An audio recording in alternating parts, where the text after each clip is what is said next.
Ladies and gentlemen, welcome back to another beer review. Today is a beautiful and sunny day in Germany, and what a better day than to drink a Sun King Sunlight Cream Ale. Now, this beer comes from Indianapolis, Indiana, which is the boyhood home of yours truly. So let's look at this cool can, get this guy opened up, pouring, and tasting, why don't we? Sun King Brewery's story is one of those great American dream success stories. Started back in 2009 by Clay Robinson and Dave Colt. Dave Colt? Are you serious? Owner of one of the largest breweries in the state of Indiana, and the guy's last name is Colt? That's awesome. This guy's name could be any more Hoosier if it were Reggie 500 or Circle City Manning or something like that. All right, back to the story. Yeah, so back in 2009 is when the first keg officially rolled off the Sun King bottling line, but Robinson and Colt actually got their start a lot earlier than that, as the two worked together in a brew pub in Indianapolis back in the late 90s, where they first had the idea of opening up a brewery together. Since then, they've grown to become the second largest brewer in Indiana, pumping out over 21,000 hectoliters back in 2012, and are selling their beer at over 1,000 locations across the state, including one quite large venue, Lucas Oil Stadium, home of your Indianapolis Colts, and house that Peyton built. So I forgot to mention exactly how many beers these guys brew, and the answer is an untraditional for a microbrew 3.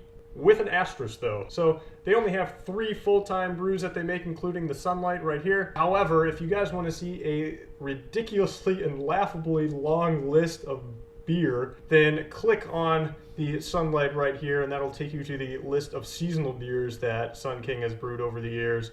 And it's not short, I'll just say that much. All right, on to the review. Let's get this guy opened up. We don't need a bottle opener this week because it is in a can.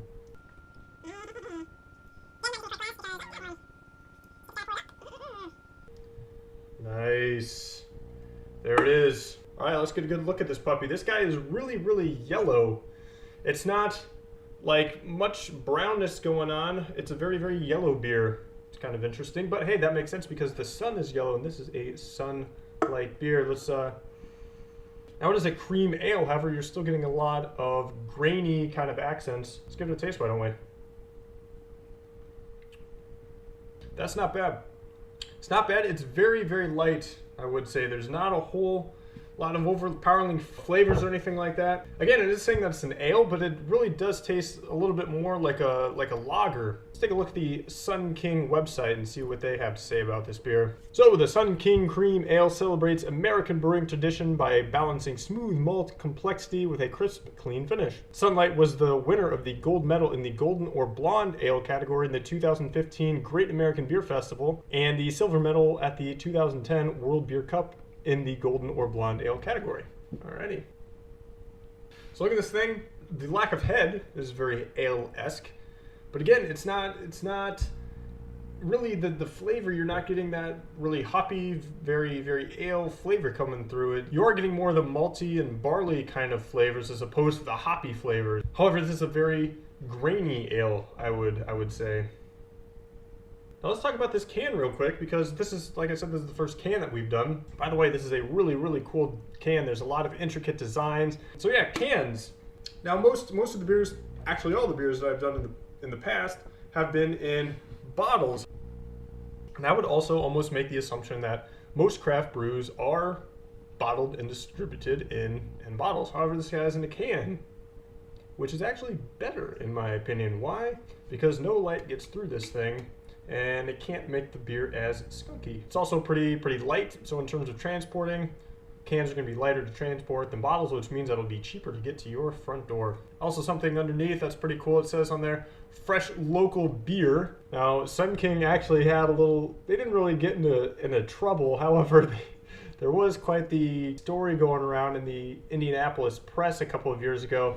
There was a Colts game against the Patriots, and Sun King was bottling their beer with anti-Patriot slogans underneath. They were all pretty funny, but they got a little bit of backlash from a couple of East Coast fans, which in my opinion isn't really that much of a big deal. Screw the Patriots. So yeah, so Sun King is a Indianapolis brewery. Like I said, I was born and raised in Indianapolis. These guys have only been around since 2009, and I really left Indianapolis in 2009 to go off to college and haven't really lived in Indianapolis since then. However, these guys are definitely hitting it hard in Indianapolis. Like I said, you can find this stuff in Lucas Oil Stadium. You can also find it at baseball games at our baseball stadium in Indianapolis. They just opened up a tasting room in Fishers. But yeah, if you guys want to know where the new and upcoming local brew scene is at, I'm gonna be guessing it's going to be Indiana and Indianapolis specifically. Colorado, I think I mentioned this in past reviews. Colorado is by far the craft brew producing state in the Union, followed closely behind by Washington and Seattle. However, in third place is Indiana, has the third most microbreweries or third most breweries per 1,000 people. Check out Indiana, man, if you guys want some good local craft brews. Let's go back to the beer real quick. It is a very easy beer to drink. I will give it that. It's not a whole lot of flavor going on. There's not a lot of foam going on. There's not a lot of bubbles going on. That fits a lot of American tastes. And it is also very traditional of ales. Ales just don't have a lot of carbonation. I like a little bit more than this, though, I would have to say. But yeah, like I said, you're not really getting a lot of hop taste. You're not getting a lot of bitter, which, again, on the can it says, so this is a good introduction to the world of craft beers. And I would actually agree with that. This is a very easy drinking beer. This doesn't taste a whole heck of a lot more different than, say, even an American-style lager. It's not a bad beer by any means. It is a little bit too light on flavor for my taste. All right, guys. Well, that was the Sun King Sunlight Cream Ale from Indianapolis, Indiana. Home of yours truly. As always, let me know down in the comments what you guys thought of this review. Make sure you guys give this a thumbs up and subscribe if you haven't already. I also have a Twitter page, which I will be putting a link to right here. So make sure you guys follow me on Twitter. That's where I always post first when I've uploaded a video. So if you guys want to see my videos first, then make sure you follow me on Twitter. Till next time, guys. Cheers.